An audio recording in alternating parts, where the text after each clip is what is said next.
The International Spy Museum in Washington, D.C. has reopened after undergoing a 3-year, $162 million renovation.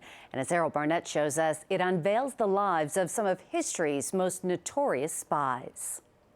You'll be assigned a cover identity. This wouldn't be a spy museum without a covert alias assigned to every visitor.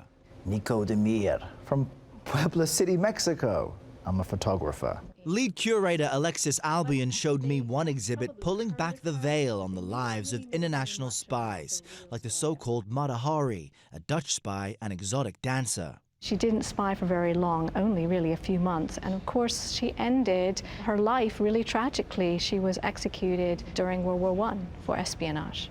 You'll also find a high-altitude flight suit on loan from the CIA. The idea was to keep the pilot alive in these spy planes so that they could capture imagery from the skies.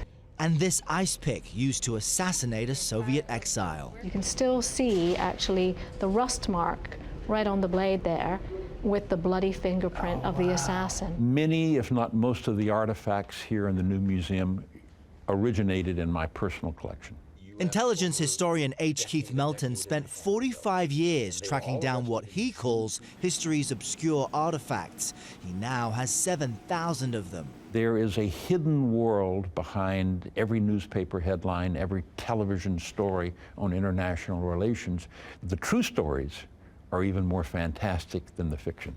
Like that of the so-called Russian 10, a group of Russian spies living as suburban couples. The inspiration for the TV program, The Americans. My wife, Elizabeth Page Henry. For which Melton served as a consultant. In the FBI, this is their greatest counterintelligence success in history. Computer images of flowers which the Russians embedded with secret messages are on display next to the handcuffs used to arrest Anna Chapman and the 9 others in 2010.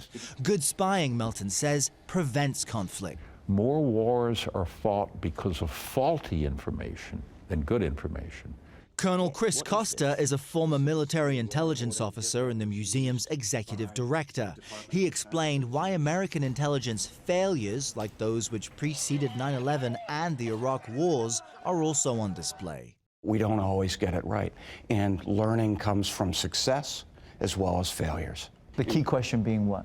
Why was there an analytical failure? That's why we spy. One exhibit even comes with a warning, the room on enhanced interrogation, a practice now banned by the U.S. government. We show the evolution from current day backwards throughout history. The deed is all not the glory. That's a credo we live by. Colonel Costa also emphasized that spycraft is not for everyone. It's a quiet profession. Our work is not lauded. We're happy working in the shadows.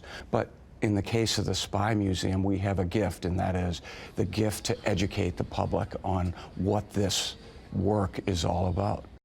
Now, what's interesting is everything on display here, including this infinity room, is not designed to convince people to join the world of surveillance and espionage. In fact, the lead curator told me that if after seeing everything in this museum, people realize they do not want to become spies, she would point to that as a success, because living a life of deception, she says, is not for everyone. Errol Barnett, CBS News, Washington.